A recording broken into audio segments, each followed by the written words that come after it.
Street. I think Elm Street's like a perfect movie as well. I think very few filmmakers make a perfect movie ever, and to have Wes Craven have made a few of them is pretty mind blowing. But yeah, for me, it's Elm Street. And People on the Stairs is like a real close second, but That's a good second.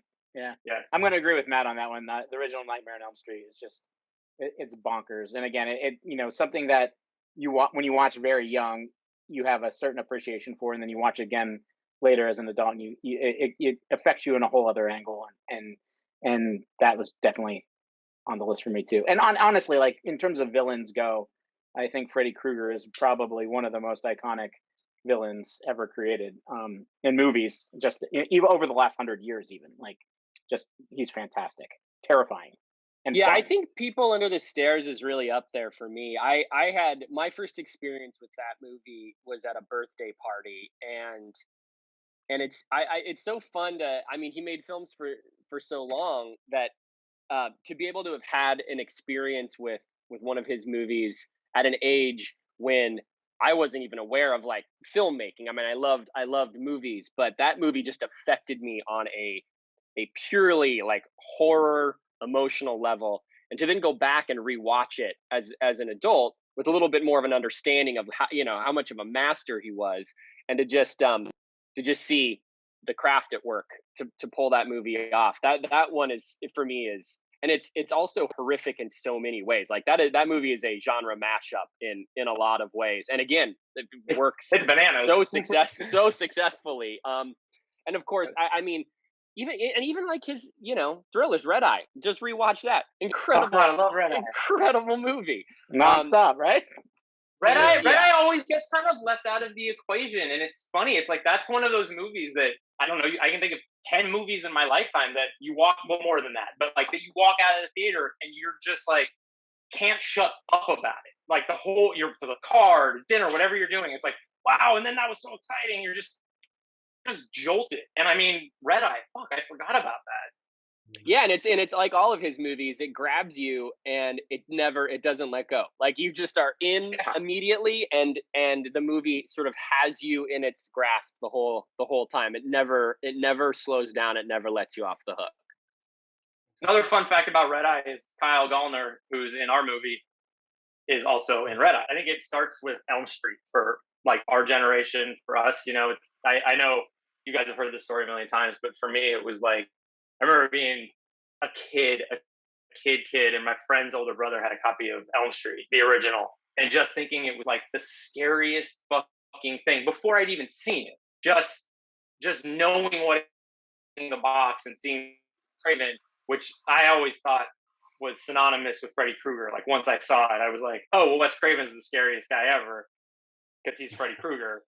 I'm like 8 or 9, and then when you grow up and we've spent a lot of the last couple of years really doing deep dives on Wes, and to really learn and realize that he's like one of the sweetest, gentlest, nicest guys ever by all accounts has just kind of been incredible. And then in terms of getting into movies, it's like Elm Street was an entryway, and then Scream is the movie that kind of changed everything. I was exactly the age of the characters, so it was seeing it.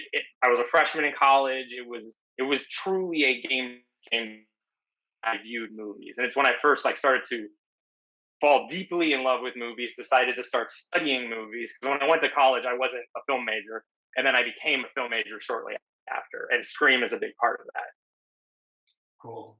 Yeah, and and for then me, I film school, just to be clear. I was not a huge horror fan growing up. I mean, I was sort of interested in how kind of forbidden the genre was. I have like very vivid memories of walking down the video aisles at my local video rental place and like looking at the jackets, the VHS jackets of all the horror films, and certainly feeling like a pull to them. There was something very alluring about them, about the kind of forbiddenness of it, and I think Scream for me, it was in so many ways an entry point to the genre because it not only was scary, but it had a mix of so many other amazing things that helped you understand why the scary stuff was so much fun and so interesting. It was a mix of things. It was certainly brutal, but it was also wildly funny and really thoughtful. The characters are incredible, and I think for me, that movie really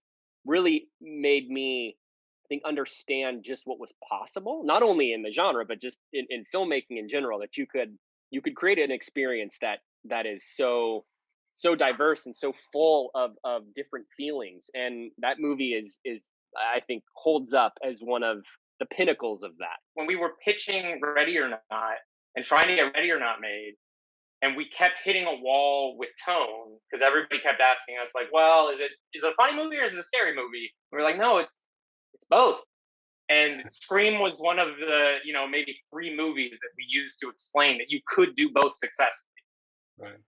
And it just kept coming up. And, we talked about Aliens and Jaws too. Those were, I think, the 3 kind of big movies that have everything you want out of a movie, or at least that we want out of a movie.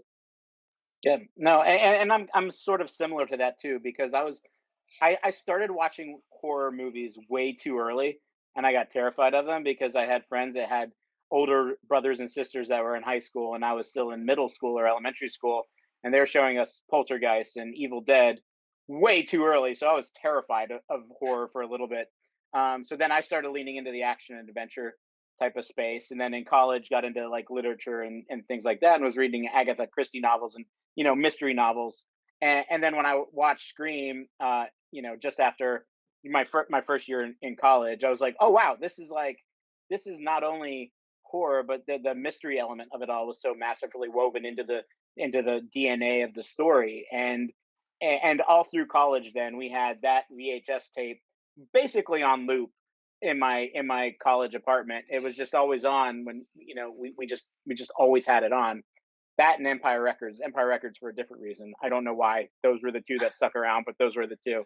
And then with Wes Craven et al., looking back and watching Scream and then doing the research after the fact and knowing that it was like he did all these other movies, like obviously the Nightmare on Elm Street movies, and then Last House on the Left, and all these terrifying, scary movies. And you're like, wow, this guy is a master of this genre. And then as we got further along into our careers, and we started hearing stories of people who knew Wes personally, and just hearing that he was the most kind and welcoming and encouraging and man ever. There's never been a bad word said about him. It's kind of an honor to be following in these footsteps and taking this franchise. It's crazy. I mean, it's still like every time we talk about it, it's just like, I can't believe we're doing this. It's like, insane. It's nuts. Potentially spoilery territory, so we probably don't. I mean, I'm trying to think how to. And they jumped out and scared the living shit out of me. We can neither confirm nor deny. Okay.